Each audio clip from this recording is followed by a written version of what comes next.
Hey guys, so I'm back with another video today. I hope you guys enjoy it. And let's get started. Hey guys, so today I'm going to be showing you how to bling out this Minnie Mouse ears lid. So it's going to look just like this when we're done. I am using AB rhinestones, just so you guys know. I'm going to show you step by step for the ears, for the bows, for the around the lid right here, and in between. So we're going to go through each step individually. So as always, file down your item in case today is the lid. So we're going to file it down. Grid is absolutely up to you, as long as it takes the shine away. That's the most important thing, to make sure everything stays intact. Okay? Make sure you get every little spot that you know you're going to bling out. If you're not going to bling it out, certain spots, just leave it how it is. Don't even bother. So here we go. Going all around here because I am going to be blinging this side out. Okay. And then once you're done filing it down, what do? You clean it off with some alcohol. Okay. Put some on a little napkin and just wipe it down so all that dust can come off. So as you can see here, I'm done. And now I'm wiping it off with the alcohol. And let it sit there so it can completely dry off while you set up your station where you're going to be working.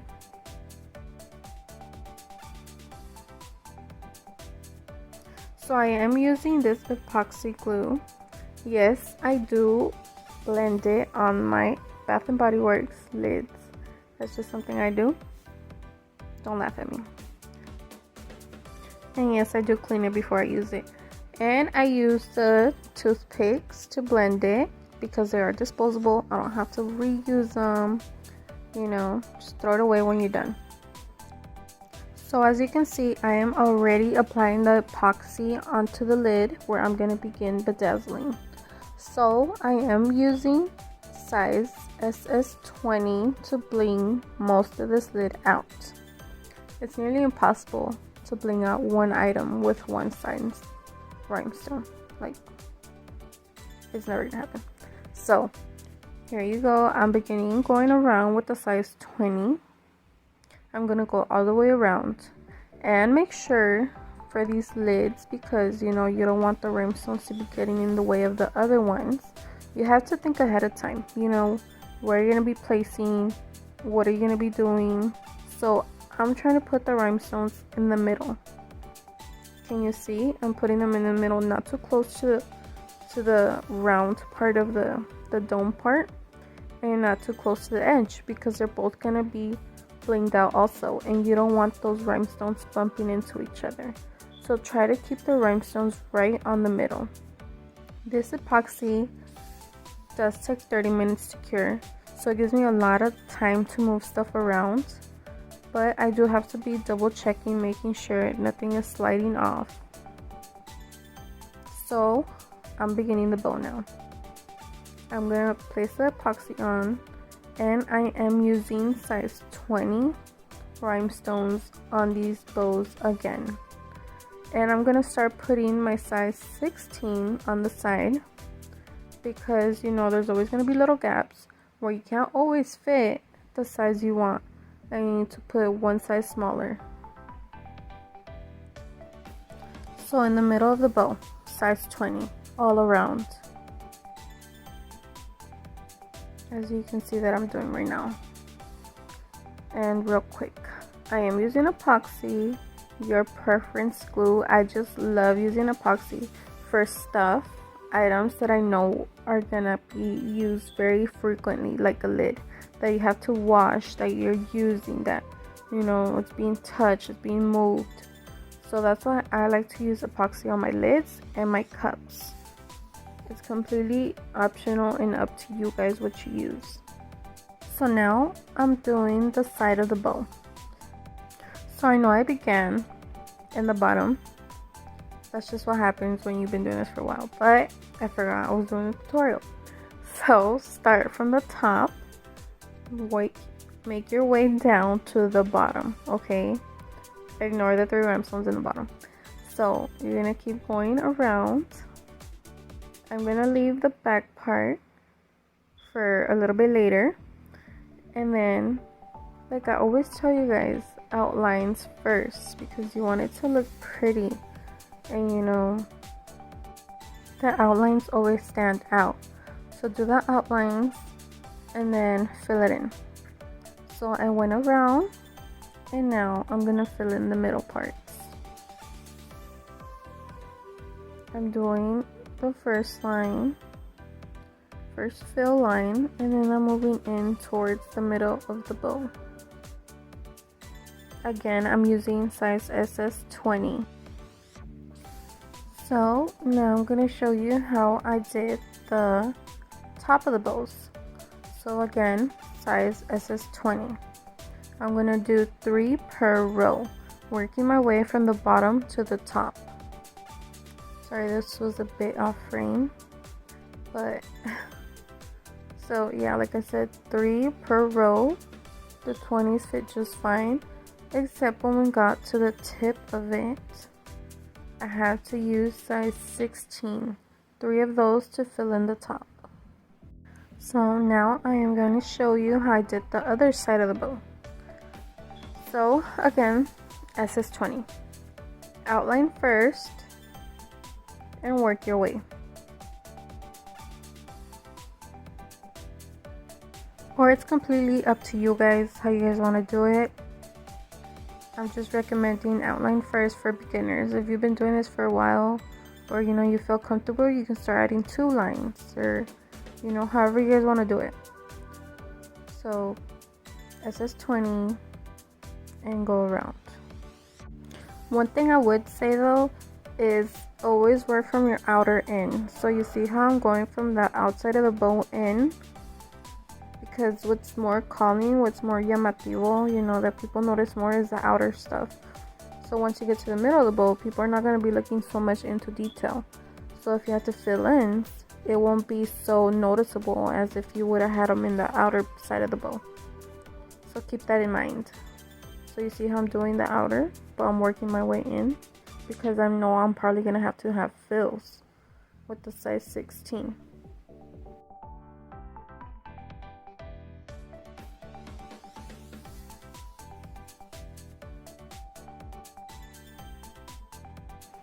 So I am just about done filling this side of the bow in, and like I said, I needed fills, so I ended up using the size 16. I did 3 of those just to fit in nice and neat, as you can see.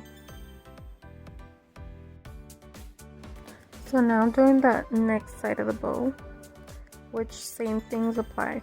So go ahead and do what I did. Outer, work your way in.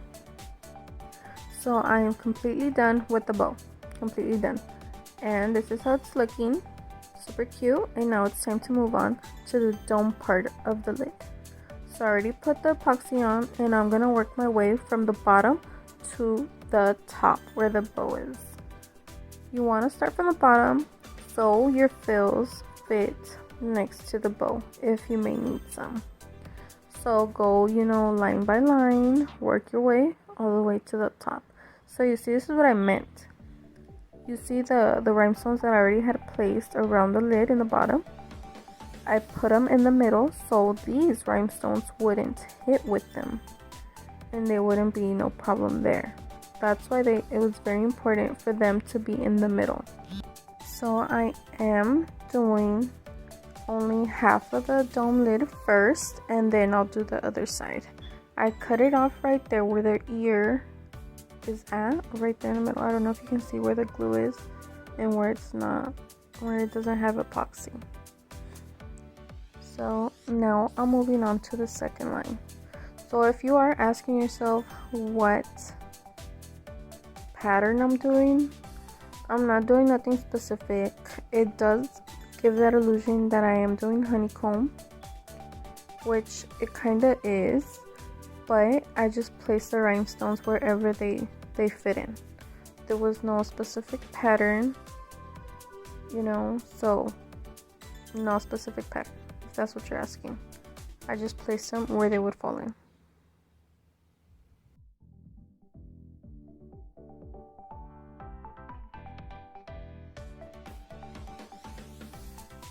So remember, work your way up and always double check your work. So here I am. I got to a gap. So what do? Fill it in with the what? 16. So, and then I have another gap. And I filled them in with the 16.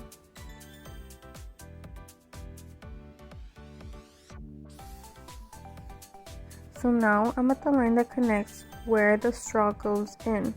So now I'm working my way from the ear to the hole so I can fill in the gaps if I need to. You see, the 20 did not fit there, and you don't want to leave that 20 there. Even though it looks like it does fit, it doesn't, because when you put that straw in, what's gonna happen? It's gonna knock it off, it's gonna fall off, and you don't want that. So fill it in with the 16. Don't leave nothing hanging off, because that can always trigger for it to fall off. So work my way from the ear to the middle. Fill it in with the 16 again. So now do that again until you're done with the hole, going around the hole for the straw, and then you can just keep doing what you were doing before, which is just going around with the lines. What I like to do with the other side of the pickup tool is touch it like that, like how I just did, to make sure it's not bumping into no rhinestones that I can't see that are hanging out. That's just something I do. So I'm just about done. And like I said, the more you do this, the more you know what you're gonna need without even trying it on the item. So I already knew 2 20s would fit there, so I just put them on and kept on moving. So I am about done with this side of the dome, and it's looking beautiful. I just needed 2 more 20s and 1 16 to fill it in. And look at this, you can't even see the difference of the 16 and 20. It just completely blends in. Double check your work. This is how it's looking so far. Beautiful, beautiful, beautiful. So now it's time to move on to the outer rim and the ears.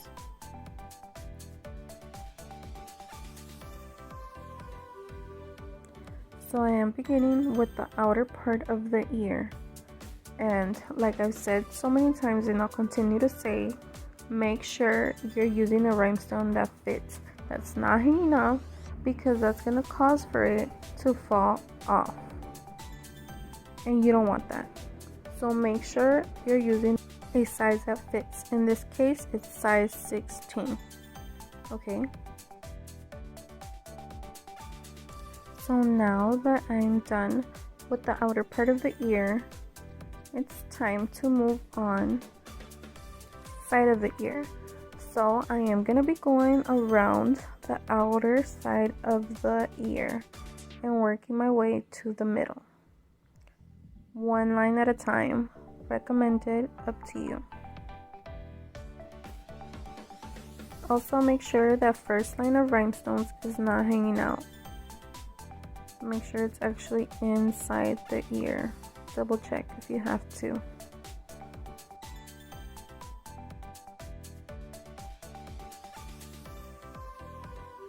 So I did end up having a little gap right there, as you can see, and I just filled it in. Not even noticeable, and kept on moving.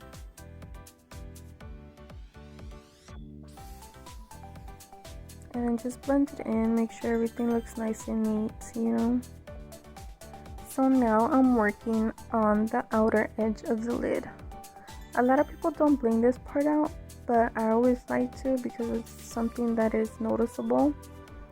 And I am using a size SS12 for this side. I don't want no rhinestones hanging out, okay? So size 12. And make sure they're nicely close together, you know, and work your way around the lid. As you can tell, the lid's already looking beautiful, and we're almost completely done. So remember, most of the lid is size 12. If you need to go back to know what sizes to use, you can always rewind. But most of it we use for the whole lid, it was size 20, size 16, and size 12. And that's all you need for this lid. So I am done with the outer rim. One thing I like to do is with that little tip of the pickup tool, I like to go around it and make sure no rhinestones are hanging off from that outer part of the lid. So yeah, I am done showing you guys how to bling out this lid. It came out beautiful. Now I'm doing the other side. If you guys are wondering real quick how you do it, since that part is different from the one with the straw hole on it, it's completely the same thing we were doing on the other bottom half. Just keep going all the way around until you get to the middle for your fillings.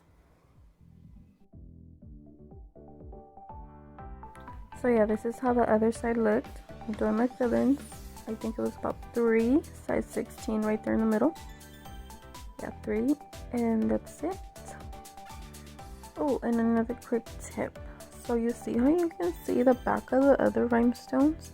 You can use that as a guide for the other side of the ear and make things simpler if you don't want to do line by line. Just follow the guide. And we are done. Look how beautiful it came out. Look how it shines in the light. It is beautiful. Look at the detail. I mean, I just love these. I am a Disney fan. We love going to Disneyland, so I always have these ready to go. So I do hope you guys learned something new and you guys can use that information. I try to give you guys as much info as you could possibly need to bling out these lids. And pretty soon I'll do the Mickey Mouse one too.